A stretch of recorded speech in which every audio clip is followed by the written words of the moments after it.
Si vous m'entendez, et si vous avez choisi de m'écouter, laissez-moi vous raconter mon histoire.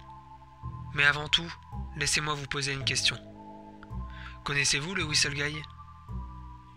Il s'agit d'un personnage d'un vieux dessin animé, un obscur cartoon des années 20 ou 30, qui est tombé dans un oubli total, ou presque. J'ai connu le Whistle Guy grâce à une légende urbaine, faisant mention d'une VHS hantée par cette entité, qui se mettrait à vous pourchasser, dans vos rêves puis dans la réalité, afin de vous rendre fou, de se matérialiser et d'étendre son pouvoir.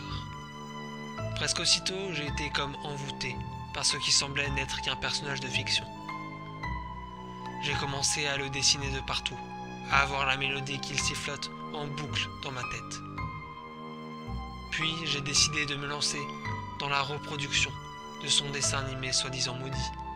Après tout, il ne s'agissait que d'une creepypasta, une histoire effrayante trouvée sur internet, rien de très sérieux. Mais ce qui n'était qu'un simple intérêt s'est transformé en une véritable source d'inspiration. Et j'en ai fait plusieurs courts-métrages, de nombreuses reprises de son thème musical, ainsi que de multiples faux produits dérivés. Bandes dessinées, figurines, faux jeux vidéo. Son apparence et son thème musical sont désormais gravés en moi. Et maintenant, il s'agit presque d'une obsession.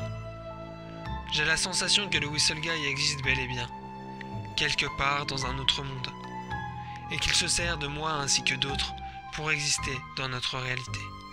Le Whistle Guy est censé rendre fou ses victimes, et avec du recul, j'ai l'impression de le devenir, de ne plus faire la différence entre réalité et fiction. Pourtant, ce n'est qu'un personnage de creepypasta, ce n'est pas réel. Si vous êtes encore là, j'ai une dernière question pour vous.